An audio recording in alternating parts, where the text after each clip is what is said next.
Hi guys, വീഡിയോയിലോട്ട് പോകുന്നതിന് മുമ്പ് ആദ്യം എൻ്റെ വ്യൂവേഴ്സിനെയും സബ്സ്ക്രൈബേഴ്സിനെയും എല്ലാവരെയും ഒന്ന് തണുപ്പിക്കട്ടെ. ചൂടാണ്, അതുകൊണ്ട് എല്ലാവരും മാക്സിമം ധാരാളം വെള്ളം കുടിക്കാൻ വേണ്ടി ശ്രമിക്കുക. നല്ല നട്ടാ കുരുക്കാത്ത വെയിലത്തോട്ടൊന്നും ആരും പോവാതിരിക്കുക. പാമ്പ് കൂടുതലുള്ള സമയമാണ്, മുട്ടയൊക്കെ വിരിഞ്ഞിറങ്ങുന്ന ആ ഒരു ടൈമാണല്ലോ ഈ 2-3 മാസം. അപ്പോൾ എല്ലാവരും കിടക്കുന്ന സമയത്തൊക്കെ ശ്രദ്ധിക്കുക. കിടക്കുന്നതിന് മുമ്പ് ഈ കാടും പടലൊക്കെ അടുത്തുള്ള വീട്ടുകാരാണെങ്കിൽ കിടക്കുന്നതിന് മുമ്പ് തലാണെന്ന് പൊക്കി നോക്കുക, കട്ടിലെ 4 മൂലയൊന്ന് നോക്കുക, കട്ടിൻ്റെ അടിയൊന്ന് നോക്കുക, അടുക്കളയിൽ പോകുന്ന സമയത്ത് നോക്കുക, പ്രത്യേകിച്ച് വാഷ് ബേസിൻ്റെ അടിയിൽ ആ സൈഡിലൊക്കെ ഒന്ന് ശ്രദ്ധിക്കുന്നത് നന്നായിരിക്കും. അല്ലെങ്കിൽ പാമ്പ് കടിയേറ്റ് ഇപ്പോൾ ഒത്തിരി മരണം കാര്യങ്ങളൊക്കെ സംഭവിക്കുന്നുണ്ട്. പല വീടുകളിൽ നിന്നും പാമ്പിനെയൊക്കെ പിടിക്കുന്നുണ്ട്. അപ്പം എല്ലാവരും ശ്രദ്ധിക്കുക, സൂക്ഷിച്ചും കണ്ടിരിക്കുക, ശ്രദ്ധിക്കുക. കുട്ടികളുള്ള വീടൊക്കെ ആണെങ്കിൽ ശ്രദ്ധിക്കുക. കുട്ടികൾ വീട്ടിൽ നിന്ന് എവിടെയെങ്കിലും കളിച്ചോട്ടെ, എവിടെയെങ്കിലും ഇരുന്ന് കളിച്ചോട്ടെ എന്ന് കരുതാതെ എപ്പോഴും ഒരു കണ്ണ് അവരുടെ മേലിൽ വെക്കുക. പാമ്പാണ് എന്നുള്ളത് തിരിച്ചറിയാൻ പറ്റാത്ത പ്രായത്തിലുള്ള മക്കളൊക്കെയാണെങ്കിൽ ചിലപ്പം കളിക്കാൻ പോകും, അത് ആപത്താവും. അതുകൊണ്ടാണ് കേട്ടോ ഒരു അവയർനെസ് സാധ്യം തന്നത്. ഇനി നമുക്ക് വീഡിയോയ്ക്ക് അകത്തോട്ട് പോവാം. പാമ്പിൻ്റെ കാര്യം പറഞ്ഞപ്പോഴാണ് പാമ്പിൽ നിന്ന് തന്നെ തുടങ്ങാം. ഈ രേണുസുതി അടിച്ച് കോൺ തെറ്റി എന്തൊക്കെയോ അവസ്ഥയിൽ ഇരിക്കുന്ന ഒരു വീഡിയോ ഒക്കെ ഉണ്ട്. മദ്യപിച്ചിരിക്കുകയാണെങ്കിൽ അവരുടെ ഇരിപ്പും പാവവും നിൽപ്പും സംസാരം എല്ലാം കണ്ടാൽ തോന്നും. എന്താണെങ്കിൽ നമുക്ക് ആ വീഡിയോയ്ക്ക് അകത്തോട്ട് പോവാം. പിന്നെ അവർ 2 എണ്ണമൊക്കെ അടിക്കും, സെലിബ്രേറ്റ് ചെയ്യാണല്ലോ. മാജിക് മൊമെൻറ്റ്സേ കഴിക്കൂ, വില കൂടിയ മദ്യങ്ങളെ കഴിക്കൂ. പിന്നെ ഈ സെലിബ്രിറ്റീസിന് ഇടയ്ക്ക് നോർമലി നടക്കുന്ന കാര്യമാണ് ആൽക്കഹോൾ, സ്മോക്കിംഗ്, അങ്ങനത്തെ പരിപാടിയല്ല. പിന്നെ അവർ വലിയ സെലിബ്രിറ്റി അല്ലേ, അവർ കുടിച്ചില്ലെങ്കിൽ പിന്നെ ആരാ കുടിക്കുക അല്ലേ? നല്ല നാടൻ മാമ്പഴമല്ലേ, ഇങ്ങനെ നാടൻ തിരിച്ചറിയുന്ന പഴുത്തൊക്കെ നമ്മളിങ്ങനെ കടിക്കും, ഇങ്ങനെ നാര് കയറി ഇറങ്ങുന്നതാണ് നാടൻ. നല്ലതായിട്ട് ഇട്ടിട്ട് വരും. എന്താണ് ഞങ്ങൾ മാമ്പഴത്തിന്റെ കാര്യം പറയാം, എന്റെ മാങ്ങ നാടൻ മാങ്ങ. അതെ, ചേച്ചീൻ്റെ കോൺ തെറ്റിയുള്ള ഇരിപ്പും നിപ്പും ആ ഒരു കാര്യങ്ങൾ, സ്വന്തം തുണി പോലും അങ്ങോട്ടോ ഇങ്ങോട്ടോ മാറിയത് ശ്രദ്ധിക്കാതെയുള്ള ആ ഒരു ഇരിപ്പ് കണ്ടാൽ തന്നെ അറിയാം ചേച്ചി നിലത്തുമല്ല ഈ ലോകത്തുമല്ല ഏതോ ലോകത്താണ്. കണ്ണുമുഖം കണ്ടാൽ അടിച്ചു കൊണ്ടിട്ടിരിക്കുന്ന പോലെ തന്നെ ഉണ്ട്. എന്താണെങ്കിലും നമുക്ക് കമൻറ്റ് ബോക്സിനകത്ത് വിദഗ്ധരെന്താ പറയുന്നതെന്ന് നോക്കാം.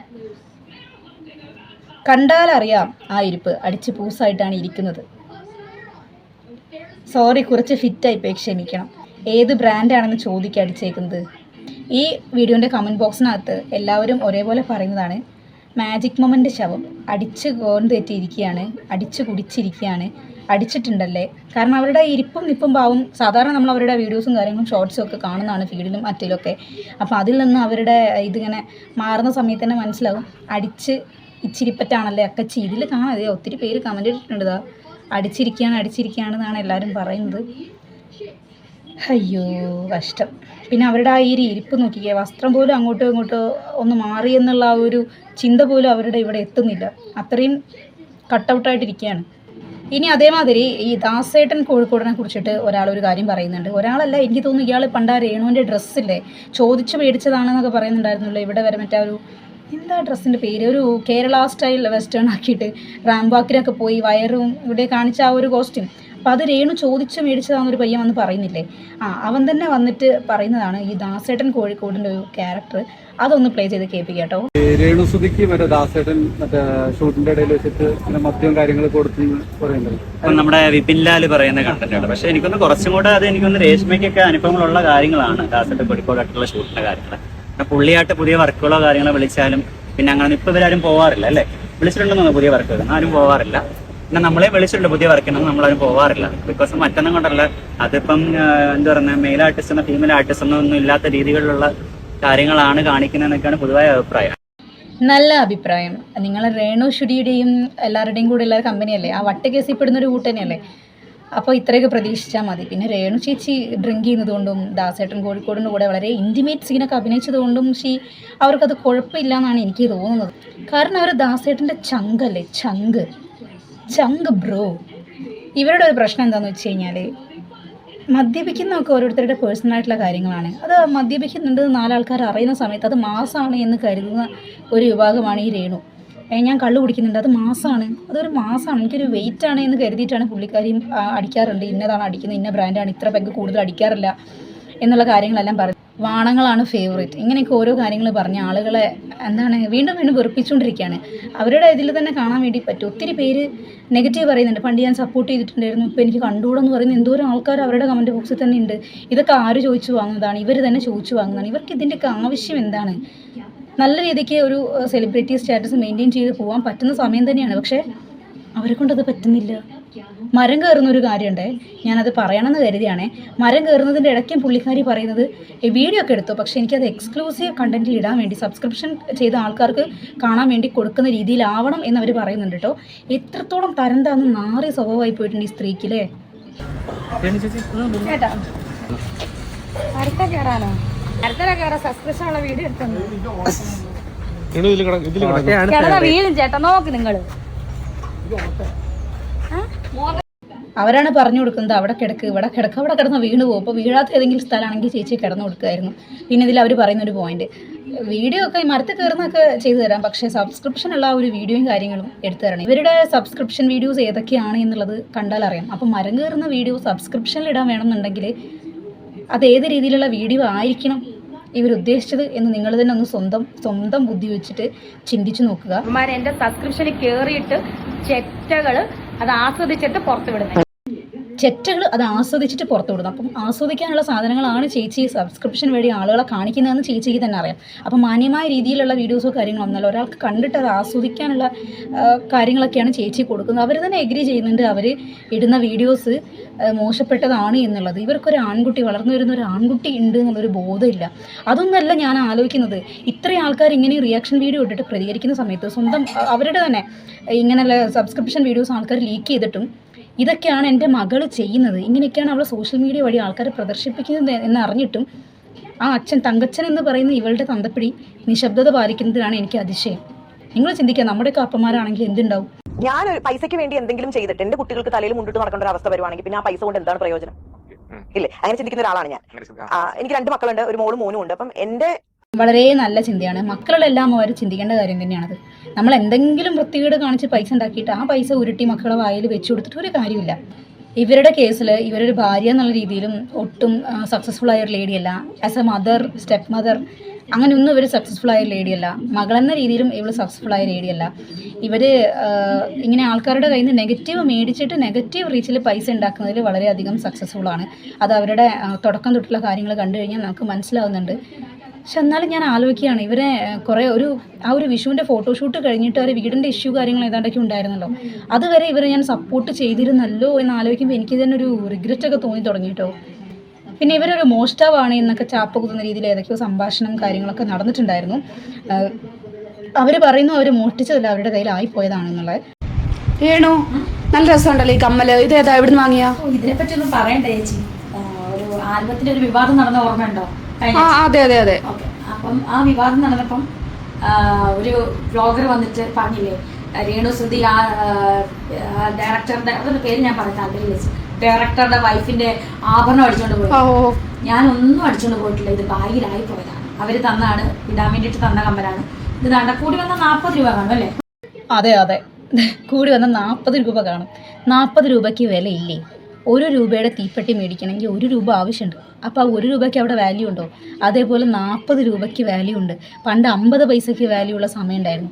ഞാനതല്ല ആലോചിക്കുന്നത്, ആരാണ് ഇത് പറയുന്നതെന്നാണ് ചിന്തിക്കുന്നത്. പണ്ട് ഇവർ ജീവിച്ചിരുന്ന ചുറ്റുപാട്, ഇവർ മേടിച്ചു കൂട്ടിയ കടങ്ങൾ, ഉപയോഗിച്ചിരുന്ന വസ്ത്രങ്ങൾ, ആശുപത്രിയിൽ കാണിക്കാൻ പോലും പൈസ ഇല്ലാതെ ഇവർ വലഞ്ഞിരുന്ന സാഹചര്യം, ഇവർ താമസിച്ചിരുന്ന ആസ്പെറ്റോസ് മേഞ്ഞ വീട്, ഒരു മഴ പെയ്ത വീട് മുഴുവൻ ചോർച്ചയുള്ള ഒരു വീട്, അങ്ങനെയുള്ളൊരു സ്ഥലത്ത്, അങ്ങനെയുള്ളൊരു ചുറ്റുപാടിൽ, അങ്ങനെയൊരു സാഹചര്യത്തിൽ ജീവിച്ചിട്ടാണ് ഇവർ വെറും പുച്ഛത്തോടെ പറയുന്നത് 40 രൂപയുടെ കമ്മൽ, 40 രൂപയ്ക്ക് 40 രൂപ അതിൻ്റെ വാല്യൂ ഉണ്ട് എന്നുള്ളത് ഇവർ മറന്നു പോയിരിക്കുന്നു. കാരണം എന്താ? ഇപ്പോൾ കണ്ണ് മഞ്ഞളിച്ചു. കാരണം ചേച്ചി സബ്സ്ക്രിപ്ഷനൊക്കെ വഴി ലക്ഷങ്ങൾ സമ്പാദിക്കുന്നുണ്ടല്ലോ മാസം, അതുകൊണ്ടാണ്. പിന്നെ അറിയാതെ ബാഗിലായി പോയി എന്ന് ചേച്ചി പറയുകയുണ്ടായി. അറിയാതെ ബാഗിലായി പോയൊരു സാധനം നമ്മളൊക്കെ ആണെങ്കിൽ അത് കണ്ട ഉടമസ്ഥരെ വിളിച്ച് പറയും, ഇങ്ങനൊരു സാധനം എൻ്റെ കയ്യിൽ പെട്ടിട്ടുണ്ട്, ഞാൻ തരാൻ വിട്ടുപോയതാണ്, ഞാൻ ആരുടെയെങ്കിലും കയ്യിൽ കൊടുത്ത് ഏൽപ്പിച്ച് വിടാം, അതല്ലെങ്കിൽ ഞാൻ നേരിട്ട് വന്ന് തരാം, അല്ലെങ്കിൽ നിങ്ങൾക്ക് സാവധാനം മതിയോ എന്ന് ചോദിക്കുന്നത് നമ്മുടെ മാന്യത. ആ മാന്യത പോലും കാണിക്കാതെ ആ സാധനം ഇത്രയും കാലം ചുമന്നുകൊണ്ട് കിടന്നിട്ട് പിന്നെ അതെടുത്തിട്ട് ഈ സാധനം വിവാദപരമായ സാധനമാണ് എന്ന് പറഞ്ഞ് ഇങ്ങനെ കാണിക്കുന്നതിൽ എന്താണ് കാര്യമെന്ന് എനിക്ക് ചിന്തിച്ചിട്ട് മനസ്സിലാവുന്നില്ല. അല്ലെങ്കിൽ ഈ സാധനം അവർ കാണിക്കരുതായിരുന്നു, ആ സാധനം അവർക്ക് തിരിച്ചേൽപ്പിക്കണമായിരുന്നു. അതുപോലും ആ ഒരു മിനിമം കോമൺ സെൻസ് പോലും. 40 രൂപ ഫാൻസി ഷോപ്പിംഗ്. ഇതാണ് കമ്മൽ, വിവാദപരമായിട്ടുള്ള കമ്മൽ. രേണുസുതി അടിച്ചോണ്ട് വന്നെന്ന് പറയപ്പെടുന്ന കമ്മൽ. ഞാനൊരു ചേച്ചി, ഞാൻ ഒരു സോഡ കുപ്പിയുടെ അടപ്പ് പോലും ഇന്ന് വരെ ഒരു മനുഷ്യൻ്റെ നമ്മൾ കട്ടെടുത്ത്, നമുക്ക് അങ്ങനെ അറിയത്തില്ല, നമുക്ക് താല്പര്യമില്ല. ഞാൻ ചിന്തിച്ച വേറൊന്നുമല്ല, സോഡക്കുപ്പീൻ്റെ അടപ്പ് കട്ടെടുത്തില്ല എന്ന് പറഞ്ഞ സമയത്ത് ഒരു വയസ്സായ ആൾ വാടക വീടിൻ്റെ പ്രശ്നമായിട്ട് ബന്ധപ്പെട്ട്, അല്ല വാടകേൻ്റെ പ്രശ്നമായിട്ട് ബന്ധപ്പെട്ട് സംസാരിച്ചത് ഞാൻ ഓർക്കുന്നു. പിന്നെ വേറെ ഷാലുപ്പേടോ അങ്ങനെ വേറെ ആരാണ്ടൊക്കെ ഇവർക്ക് കൊടുത്ത പൈസ തിരിച്ചു ചോദിക്കുമ്പോൾ ഇവർ തെറി പറയുന്ന കാര്യങ്ങൾ ഞാൻ ആലോചിക്കുന്നു. അപ്പോൾ ഈ കാര്യങ്ങളെല്ലാം ഞാൻ ആലോചിക്കുന്ന സമയത്ത് ഈ സോഡാ കുപ്പിയായിട്ട് എന്താണ് ബന്ധമെന്ന് എനിക്ക് തന്നെ തോന്നുന്നു അല്ലേ. സോഡാമൂടി എടുക്കാറില്ല, ശരിയാ, അതെടുത്തിട്ട് പ്രത്യേകിച്ച് കാര്യമൊന്നുമില്ലല്ലോ. അല്ലാതെ തന്നെ കൊണ്ട് പറ്റുന്ന രീതിയിലെല്ലാം താൻ ചെയ്യാറുണ്ടല്ലേ. അങ്ങനെ അറിയത്തില്ല, നമുക്ക് താല്പര്യമില്ല. എനിക്ക് എൻ്റെ ഒരു ബെസ്റ്റ് ഫ്രണ്ട് ഉണ്ടായിരുന്നു, കോടീശ്വരി ആയിരുന്നു. വെയിറ്റ്, ഇതാണ് മക്കളെ തള്ള്, ഭൂലോക തള്ള്. കോടീശ്വരായ ഒരു അടുത്ത സുഹൃത്തുണ്ടായിരുന്നു. പക്ഷെ ഇന്നേ വരെ ആ കോടീശ്വരായ സുഹൃത്തിനെ കൊണ്ട് ചേച്ചിക്ക് ഒരു ഉപകാരം പോലും ഉണ്ടായിട്ടില്ല. ഒരു 10 രൂപേൻ്റെ വായ്പ, അല്ലെങ്കിൽ അറ്റ്ലീസ്റ്റ് ഇവരായിട്ട് അത്രയും ഇൻറ്റിമേറ്റ് ആണ്, ഇവർ അത്രയും കാര്യമാണ് എന്നുണ്ടെങ്കിൽ ഇവർ താമസിക്കുന്ന സാഹചര്യങ്ങൾ കാണുന്ന സമയത്ത് എന്തെങ്കിലും രീതിയിലൊരു ഹെൽപ്പ്, കോടീശ്വരി എന്നൊക്കെ പറയുന്ന സമയത്ത് എന്തെങ്കിലും ഒരു ഹെൽപ്പ്, കടങ്ങളിൽ മുങ്ങുന്ന സമയത്ത് എന്തെങ്കിലും ഒരു കൈസഹായം, അതൊന്നും ഇല്ലാണ്ട് അത്രയും അടുത്ത സുഹൃത്ത് അല്ലേ. അപ്പോൾ അതൊക്കെ തള്ളേച്ചി, ഇത് എവിടെ നിന്നാണ് ഇങ്ങനെ ഇത്രയും സ്റ്റോറി കിട്ടുന്നത്? എന്തെങ്കിലും ഒരു ഇഷ്യൂ ഉണ്ടാകുമ്പോഴേക്കും പെട്ടെന്ന് കണക്ട് ചെയ്ത് പറയാൻ എന്തെങ്കിലും ഒരു സ്റ്റോറി എപ്പോഴും കയ്യിലുണ്ടാവും. അവളുടെ വീട്ടിൽ അവർ രാഷ്ട്രീയക്കാരൊക്കെയാണ്, അവരുടെ പപ്പയാണേലും നല്ല കുടുംബമാണ്. നോട്ട് ദ പോയിന്റ്, അവർ രാഷ്ട്രീയക്കാരാണ്, വളരെ നല്ല കുടുംബമാണ്. എന്നിട്ട് പോലും ഇവർക്കൊരു വീടോ ഇവരുടെ കടങ്ങളിലൊരു താങ്ങോ അല്ലെങ്കിൽ മറ്റേതെങ്കിലും രീതിയിൽ ഇവർക്കൊരു കൈസഹായമാവാൻ സാധിച്ചില്ല എന്ന് പറയുന്ന സമയത്ത് ആ വീട്ടുകാരുള്ളവരാണെന്നുണ്ടെങ്കിൽ ഇവർ പറയുന്നത് കേൾക്കുമ്പോൾ കുറച്ച് ഉളുപ്പ്, ഇത്രയും അടുത്ത സുഹൃത്ത്, നിങ്ങൾക്ക് കണ്ണിലുണ്ണിയായി ഇങ്ങനെയുള്ളൊരു വ്യക്തിയെ സഹായിക്കാനുള്ളൊരു മനസ്സ് നിങ്ങൾ കാണിച്ചില്ല എന്ന് പറയുമ്പോൾ വളരെ മോശം. എന്നോട് പറയുന്നത് രേണുവിനെ മാത്രം രേണുവിനെയാണ് ഞങ്ങൾ വിശ്വാസമായിട്ട് ഞങ്ങളെ വീട്ടിൽ കയറ്റി. കാരണം ഇപ്പൊ അവിടെ ഒരു മോതിരോ എന്തെങ്കിലും അവിടെ കിടന്നാൽ തന്നെ അവളെ ഇതേ മമ്മി എന്ന് പറഞ്ഞു കൊടുക്കും. അല്ലെങ്കിൽ എന്തെങ്കിലും ഒരു പേപ്പർ, ഒരു തുണിക്കശം 1 രൂപ കിടന്നാൽ അവളെ എടുത്ത് തരും മമ്മി തന്നെ. ഞാൻ ആരുടെയും അങ്ങനെ മോഷ്ടിച്ചിട്ടില്ല, എനിക്ക് താല്പര്യം, ഞാൻ അങ്ങനത്തെ ഒരു വ്യക്തിയല്ല. ഗൈസ്, ഈ വീഡിയോ നിങ്ങൾ കണ്ടോ? ഞാൻ ഇപ്പോഴായിട്ട് നോട്ട് ചെയ്യുന്നത്, ഇത്രയും നേരം ഞാൻ സംസാരിച്ചപ്പോൾ ഞാൻ ശ്രദ്ധിച്ചില്ല, ആ കമ്മൽ രണ്ടും ഒന്നിനുള്ളിൽ ഒന്ന് പിണഞ്ഞായിരിക്കുന്നത്. എന്നിട്ടാണ് ഈ സ്ത്രീ അത് ആ കമ്മലിന് കാതിനകത്ത് നിന്ന് അത് ഊരിയെടുക്കുന്നത്. എത്ര ഫേക്കായിട്ടുള്ളൊരു പെണ്ണുങ്ങളാണിത്, വൃത്തികെട്ട സ്ത്രീ. അപ്പോൾ അവർ ഈ വീഡിയോയ്ക്ക് വേണ്ടി മനഃപൂർവ്വം മറ്റൊരു സ്ത്രീനെ കൊണ്ട് ചോദ്യം ചോദിപ്പിച്ച് അവിടെ ഓൾറെഡി സെറ്റായി നിൽക്കുകയാണ്. എന്നിട്ട് ഈ ഒന്നിനുള്ളിൽ ഒന്ന് കോർത്ത ഈ കമ്മൽ ഊരുന്നതായിട്ട് അവരുടെ മുമ്പിൽ നിന്ന് ആക്ട് ചെയ്ത് കാണിച്ചിട്ടാണ് ഇവർ ഇത്രയും വലിയ മാനിപ്പുലേഷൻ ചെയ്തിട്ടുള്ള സ്റ്റോറി ആൾക്കാരുടെ മുമ്പിലോട്ട് ഇറക്കുന്നത്. നിങ്ങളൊന്ന് നോക്കിക്കേ. അവസാനമായിട്ട് കേരളക്കര ആഗ്രഹിച്ചിരുന്ന ഒരു സന്തോഷ വാർത്ത നിങ്ങളോട് പറയും. ഈ രേണു എന്ന് പറയുന്ന സ്ത്രീയുടെ ഫേസ്ബുക്ക് അടിച്ചുപൂട്ടിപ്പോയി. അനാവശ്യമായിട്ട് ഡാനി സത്തേനെയും അതുലിനെയും ഇതിനകത്തോട്ട് വലിച്ചഴച്ച് വെറുതെ പ്രൊവോക്ക് ചെയ്താണ് കാരണമെന്നാണ് ഭൂരിഭാഗം ആളുകളും വിലയിരുത്തുന്നത്. എന്താണെങ്കിലും എങ്ങനെയാണെങ്കിലും അത് അടിച്ചു പോകേണ്ട ഒരു കാര്യം തന്നെയായിരുന്നു. കാരണം ഇവർ അഹങ്കാരത്തിൻ്റെ അങ്ങ് പീക്ക് ലെവലിലായിരുന്നു, കുറച്ചൊന്നുമല്ല അഹങ്കാരമുള്ളത്. അപ്പം ഇതൊരു തിരിച്ചടിയാണ് എന്ന് തന്നെ കരുതുന്നു. കാരണം ഇതുവരെ അവർ അതിനെക്കുറിച്ചൊരു റിയാക്ഷനോ കാര്യങ്ങളോ ഒന്നും ഇട്ടിട്ടില്ല. ഇപ്പോൾ അതിൻ്റെ ശേഷം ആരെങ്കിലും എന്തെങ്കിലും വീഡിയോ ഇടുന്ന സമയത്താണെങ്കിലും ഡയലോഗ് ഇളക്കിയിട്ടുള്ള ഒരു വീഡിയോസോ സംസാരമോ ഒന്നും കാണാനും വേണ്ടി പറ്റുന്നില്ല. പിന്നെ ഇവരുടെ ഒരു കൂട്ടുകാരി ഉണ്ടല്ലോ, ഒരു സജീന ബ്ലോഗ്സ്, ആ സ്ത്രീ വളരെ നിലവാരമില്ലാത്തൊരു സ്ത്രീയാണെന്ന് ഇന്നലെ ഷെഫീന ബീവിൻ്റെ വാട്സപ്പ് മെസ്സേജസ് കാര്യങ്ങളൊക്കെ കണ്ട സമയത്ത് മനസ്സിലായി. പച്ചത്തെറിയാണ് വിളിച്ചു പറയുന്നത്. എന്തുകൊണ്ട് രേണുവിന് സമത്തോട് സമം എന്ന് പറയാൻ പറ്റുന്ന കൂട്ടുകാരി തന്നെയാണ്. ഇങ്ങനത്തെ കൂട്ടുകാരികളൊക്കെ ഡിസേർവ് ചെയ്യുന്നത് നല്ല ചേരേണ്ടതല്ലേ ചേരുള്ളൂ. അതുകൊണ്ടാണ് അങ്ങനെ പറഞ്ഞത് കേട്ടോ. ഇനി അവസാനമായിട്ട് നമുക്ക് ആ വീഡിയോ ഒന്ന് പ്ലേ ചെയ്യാം. ഡാനി സത്തനെയും മധുർ വ്ലോഗ്സിനെയൊക്കെ വെല്ലുവിളിച്ച് സംസാരിക്കുന്ന ഒരു വീഡിയോ. തുടങ്ങിയവരുണ്ടല്ലോ, നീ പൂട്ടിക്കാൻ നടക്കുവോ? ഇപ്പൊ കളി പഠിക്കും നീയൊക്കെ, മനസ്സിലായോ? എന്റെ പൂട്ടിക്കാൻ നടക്കുന്നില്ല. ഒന്ന് ചോണയുണ്ടെങ്കിൽ എടാ അതുലെ ഡാനി സത്യ ചോണയുണ്ടെങ്കിൽ നീ പൂട്ടി കാണിക്കണം. പിന്നെ എടാ ഞാൻ മാന്യമര്യാദയ്ക്ക് തന്നെയാണ് ജീവിക്കുന്നത്. ഞാൻ ആരുടെയും കുറ്റം പറഞ്ഞും ആരെയും ക്രിട്ടിസൈസ് ചെയ്തും ഒരു മുറിക്കകത്തിരുന്ന് അല്ലെങ്കിൽ ഫോൺ വെച്ചുകൊണ്ട് ഞാൻ ആരെയും വിറ്റ് തിന്ന് ജീവിക്കുമല്ല. ഞാൻ എനിക്കറിയാവുന്ന തൊഴിൽ ചെയ്ത് തന്നെയാണ് ജീവിക്കുന്നത്. ട്രൂ, ചേച്ചി ആരെയും വിറ്റ് ജീവിക്കല്ല, ചേച്ചി സ്വയം വിറ്റാണ് ജീവിക്കുന്നത്. Note that point. ചേച്ചി ആരെയും വിറ്റ് ജീവിക്കുന്നില്ല.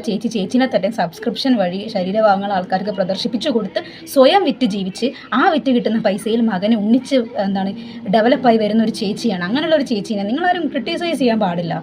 നമുക്കെന്താണ് നഷ്ടം? അവരവരുടെ തൊലിവെളുപ്പും അവരുടെ ഇറച്ചി കഷ്ണങ്ങളും മറ്റും ആളുകൾക്ക് മുമ്പിൽ 180 രൂപ മേടിച്ച് പ്രദർശിപ്പിക്കുന്നു. അതിൽ ആളുകളെ സുഖിപ്പിക്കുന്നു. ഇവർ തന്നെ എഗ്രി ചെയ്യുന്നുണ്ട്. അതെല്ലാം കണ്ട് ആനന്ദിച്ചിട്ട് എൻജോയ് ചെയ്തിട്ട് ആണ് ഇവരെ ആളുകൾ എന്ത് ചെയ്യുന്നത്, അത് പബ്ലിക് ആക്കുന്നത്, ഇവരെ കുറ്റം പറയുന്നത് എന്നൊക്കെ. നാണോ ഇല്ലേ പറയാൻ? സ്വന്തം ശരീരഭാഗങ്ങൾ ആൾക്കാരുടെ മുമ്പിൽ പ്രദർശിപ്പിച്ചിട്ട് നിങ്ങളൊക്കെ അത് കണ്ട് ആസ്വദിച്ചില്ലേ എന്ന രീതിയിൽ സംസാരിക്കാൻ വേണ്ടിയിട്ട്. പിന്നെ ഈ ചെലവിന് താന്ന് പറഞ്ഞ് കരയേണ്ട കാര്യമൊന്നുമില്ല. നിങ്ങളെപ്പോലെ വിധവകളായിട്ടുള്ള സ്ത്രീകൾ നാട്ടിൽ ജീവിക്കുന്നുണ്ട്. മാന്യമര്യാദയ്ക്ക് പണിയെടുത്ത് സ്വന്തം മക്കൾക്ക് അധ്വാനിച്ച് വിയർപ്പിൻ്റെ ഒരു ഭാഗം ഉണ്ടാകാൻ കൊടുക്കാം. അല്ലാണ്ട് ഇങ്ങനെ മറ്റുള്ളവരുടെ കാമാസക്തി അടക്കുന്നതിന് വേണ്ടിയിട്ട് അവർ തരുന്ന പൈസ മേടിച്ചിട്ടല്ല മക്കൾ ഉണ്ണിക്കേണ്ടത്. അത് നല്ലൊരു സ്ത്രീക്ക് ചേർന്ന പരിപാടിയല്ല. ഒന്നാമത്തെ കാര്യം, സ്വന്തം മകനെ വഴിതെറ്റിക്കാനുള്ള എല്ലാ കാര്യങ്ങളും സ്വന്തം അമ്മ തന്നെ എടുത്തു വെക്കുക എന്നൊക്കെ പറയില്ലേ, അതാണ് ഈ പുള്ളിക്കാരി ചെയ്തുകൊണ്ടിരിക്കുന്നത്. നിങ്ങൾ ചിലവിന് ഞാൻ വീട്ടിലിരിക്കുക, എന്തുകൊണ്ട് നിങ്ങൾക്ക് അറിയാവുന്ന തൊഴിൽ നിങ്ങൾ എന്ത് ചെയ്യുന്നു? നിങ്ങൾക്ക് അറിയുന്ന തൊഴിലാണ് ഇത്. ആളുകൾക്ക് മുമ്പിൽ ഡബിൾ മീനിങ്ങോടുകൂടെ സംസാരിക്കുക, വെള്ളമടിച്ച് കൂത്താടുക, അഭിനയിക്കാൻ അറിയാഞ്ഞിട്ടും ആൽബം പോലുള്ള സാധനങ്ങൾ അഭിനയിക്കുക, പാബ്ലോൺ പോലുള്ള ബാർ റെസ്റ്റോറൻറ്റുകളിൽ പോയിട്ട് എന്താണ് ഡാൻസ് അടിച്ച് കൂത്തടുക, അവിടെ മദ്യപിക്കാൻ ആൾക്കാരെ പ്രോത്സാഹിപ്പിക്കുക, പ്രൊമോഷൻ ചെയ്യുക. നിങ്ങളൊരു വിധവയല്ലേ? വിധവകളല്ലാത്ത സ്ത്രീകളെ വിധവകളാക്കാൻ വേണ്ടിയിട്ട് പോകുന്നൊരു വിധവയായിട്ടാണ് എനിക്ക് തോന്നുന്നത്. ഈ ബാറും കാര്യങ്ങളൊക്കെ റെസ്റ്റോറൻറ്റിലെല്ലാം പോയിട്ട് ഇനാഗുറേഷൻ ചെയ്തിട്ട് എല്ലാവരും ഇങ്ങോട്ട് പോകാം, മുന്തിരിക്കളുണ്ട്, അക്കളുണ്ടിക്കുള്ള അതൊന്നും ആരും മറന്നിട്ടില്ല. പ്രവാസി ജീവിതം നയിച്ച കുടുംബം പോറ്റാൻ വേണ്ടി വരുന്ന ആൾക്കാരെ നിങ്ങൾ ഇൻവൈറ്റ് ചെയ്യാണ്, ഇങ്ങോട്ട് വരും, ഞാനിവിടെ ഉണ്ടാവും, ഇത്ര ദിവസം ഉണ്ടാവും, ഇന്നെ കാണോ, സംസാരിക്കും, അല്ലെങ്കിൽ ഞാനിവിടെ ഉണ്ടാവും, ഇന്ന കള്ളുണ്ട്, നല്ല ഫുഡ് ഉണ്ടെന്ന് പറഞ്ഞിട്ട് അവരിങ്ങോട്ട് ആകർഷിച്ച് വിളിക്കുകയാണ്. എന്നിട്ടോ കുടുംബത്തിലേക്ക് അയക്കേണ്ട പൈസ മുഴുവൻ അവിടെ ചിലവാക്കിയിട്ട് ആ ഭാര്യനെയും ആ മക്കളെയും പട്ടിണിക്ക് ഇടാൻ വേണ്ടിയിട്ട് നോക്കുക. നിങ്ങളൊരു വിധവയാണെന്ന് നിങ്ങൾ തന്നെ സമ്മതിക്കുന്നുണ്ട്. ഒരു ഭാര്യ ആയിരുന്നു, നിങ്ങൾക്ക് മക്കളുണ്ട്, നിങ്ങളെ ഭർത്താവ് കുടിച്ചിങ്ങനെ നടന്ന് പൈസ ഇല്ലാത്ത സമയത്ത് നിങ്ങൾ അനുഭവിച്ച എല്ലാ കഷ്ടപ്പാടും നിങ്ങൾക്കറിയാം. അത് അറിഞ്ഞു വെച്ചുകൊണ്ട് മറ്റു സ്ത്രീകളെ ട്രാപ്പിലാക്കുന്ന രീതിയിലേക്ക് സംസാരിക്കുന്നത് ശരിയാണോ? ഒന്ന് ചിന്തിച്ചു നോക്കും, ശരിയാണോ? നിനക്ക് നാണം ഉണ്ടോടെ എന്റെ സബ്സ്ക്രിപ്ഷനിൽ കയറിയിട്ട് എന്റെ സബ് എടുത്തിട്ട് നീ കണ്ട് ആസ്വദിച്ചിട്ട് അത് സ്ക്രീൻഷോട്ട് എടുത്തിട്ട് അത് പുറത്ത് വിട്ട് വലിയ സംഭവമാക്കാൻ. എടാ നീ കാരണം എനിക്ക് കുറച്ച് പ്രൊമോഷനാണ് കിട്ടുന്നത്. കണ്ട് ആസ്വദിക്കുക. വാട്ട് യു മീൻ ബൈ കണ്ട് ആസ്വദിക്കുക? അത് നോട്ട് ചെയ്യേണ്ട ഒരു കാര്യമാണ്. ഇവർ തന്നെ പറയുന്നത് ഇവരുടെ വീഡിയോസ് കണ്ട് ആസ്വദിക്കാനാണ് അവർ പോസ്റ്റ് ചെയ്യുന്നത്. നിങ്ങളത് നോട്ട് ചെയ്യണം കേട്ടോ. മനസ്സിലായോ? എടാ നാണം ഉണ്ടോ അതിൽ? നീ ഈ പോലീസ് സ്റ്റേഷൻ ഈ ഞങ്ങളുടെ ഈ ചങ്ങനാശ്ശേരിയിലെ പോലീസ് സ്റ്റേഷൻ കയറി ഇറങ്ങിയതൊക്കെ നീ മറന്നുപോയോ? മറന്നുപോയോ? ഇനി നിന്നെ കേട്ടണോ? അത് ഓർമ്മിപ്പിക്കല് ചേച്ചി. ആ പോലീസ് സ്റ്റേഷന്റെ ചോട്ടിലിരുന്ന് ചേച്ചി കരഞ്ഞു മെഴുകിയത് ചേച്ചി ഓർക്കുന്നുണ്ടോ? അനി പിന്നെയും കുറച്ചെങ്കിലും കാര്യങ്ങളൊക്കെ എനിക്ക് തോന്നുന്നു സത്യങ്ങൾ മനസ്സിലാക്കി പറയടാ. അതിൽ നിനക്ക് അതിന് പോലും കഴിയുന്നില്ലല്ലോ. നീ ആരെയൊക്കെ പേടിയാണ് നിനക്ക്. ഞാൻ ചെയ്യുന്ന സത്യങ്ങളും എന്റെ ഭാഗത്ത് ശരിയുണ്ടെങ്കിൽ പോലും നിനക്ക് പറയാൻ പേടിയാണ്. പിന്നെ എന്റെ അച്ഛൻ തങ്കച്ചനെ പറ്റി നീ പറഞ്ഞല്ലോ, അത് പറയാൻ നിനക്ക് ഒരു യോഗ്യതയില്ല. കാരണം എന്റെ തന്ത കഷ്ടപ്പെട്ട് തന്നെയാണ് എന്നെ വളർത്തിയത്. നിന്റെ തന്ത പഠിപ്പിച്ചതാണ് നീ ഇപ്പം പാടുന്നത്. മനസ്സിലായോ? ഞാൻ അങ്ങനെയല്ല. തന്തേന്ന് പറയാൻ പോലും പറ്റില്ല, അച്ഛൻ എന്നാണ് ഞാൻ പറയേണ്ടത്. പക്ഷെ തന്തേന്ന് എന്റെ വായിൽ ഞാൻ അനാവശ്യം. നിങ്ങൾ തന്നെ പറയുന്നുണ്ട് അധ്വാനിച്ചാണ് വളർത്തിയത്, എൻ്റെ അപ്പൻ അങ്ങനെ വളർത്തി. അങ്ങനെ ഒരു ബോധം നിങ്ങൾക്ക് ഉണ്ടെങ്കിൽ ആ തന്തേനെ ചീത്ത കേൾപ്പിക്കാൻ വേണ്ടി നിങ്ങൾ ഇങ്ങനെ അഴിഞ്ഞാടി നടക്കുമോ സ്ത്രീ? പറയുന്നില്ല, അച്ഛൻ തന്നെ പറയാം. തന്തേന്ന് പറഞ്ഞ് ക്ഷമിക്കുക, അച്ഛൻ തന്നെ ഞാൻ പറയാം. നിന്റെ അച്ഛൻ പഠിപ്പിച്ചാണ് നീ ഇപ്പൊ പാടുന്നത്. പക്ഷെ എന്റെ അച്ഛൻ എന്നെ കഷ്ടപ്പെട്ട് വളർത്തിയതാണ്. മനസ്സിലായോ? നീ ഈ കിടന്ന് പറയുന്നത് നിനക്ക് നാണമാകുന്നില്ലേ? അതുപോലെ എന്തൊക്കെ നിർത്താറായിട്ടില്ല ഇത്? ഇതൊക്കെയാണ് ഇന്നത്തെ വിശേഷങ്ങൾ. അവസാനത്തിൽ അച്ഛൻ തന്താന്ന് വിളിച്ചതിന് സോറി പറഞ്ഞ അച്ഛൻ എന്ന് തിരുത്തി പറഞ്ഞതിൽ അപ്രിഷ്യേറ്റ് ചെയ്യുന്നു. നല്ല കാര്യം തന്നെയാണ്. തെറ്റ് തിരുത്താനുള്ള മനസ്സ് ചില കാര്യങ്ങളിൽ മാത്രം പോരാ, ഭൂരിഭാഗം കാര്യങ്ങളിലും അങ്ങനെ ഒരു മൈൻഡ് എടുക്കുകയാണെന്നുണ്ടെങ്കിൽ രക്ഷപ്പെടുന്ന ഒരു കക്ഷിയാണെന്ന് തോന്നുന്നുണ്ട്. പിന്നെ അച്ഛൻ അവരെന്തെങ്കിലും നെഗറ്റീവ് പറയുകയോ ചീത്ത പറയുകയോ അനാവശ്യ വാക്കുകൾ പ്രയോഗിക്കുകയോ ചെയ്യുമ്പോൾ അത് അവരുടെ അച്ഛൻ പഠിപ്പിച്ചതും, നിങ്ങൾ തെറ്റ് ചെയ്യുമ്പോഴും ഇങ്ങനെ വൃത്തികേട് കാണിക്കുമ്പോഴും ഡബിൾ മീനിങ് സംസാരിക്കുമ്പോഴും പബ്ലിക്കിൽ തെറി പറയുമ്പോഴും ഒട്ടിയൊരുമി അഭിനയം എന്ന പേരിൽ വല്ലാതെ ഇൻറ്റിമേറ്റ് ആയിട്ട് ആൾക്കാരോട് ഇങ്ങനെ ഒരസി കളിക്കുകയും സബ്സ്ക്രിപ്ഷൻ വഴി പൈസയ്ക്ക് വാങ്ങിയിട്ട് ആൾക്കാരുടെ മുമ്പിൽ പ്രദർശിപ്പിക്കുകയും ചെയ്യുന്നത് നിങ്ങൾ അച്ഛൻ പഠിപ്പിച്ചതാണെന്ന് മറ്റൊരാൾ പറയുമ്പോൾ അത് അംഗീകരിക്കാൻ മനസ്സ് കാണിക്കാതിരിക്കുന്നത് വല്ലാത്ത കഷ്ടം തന്നെയാണ്.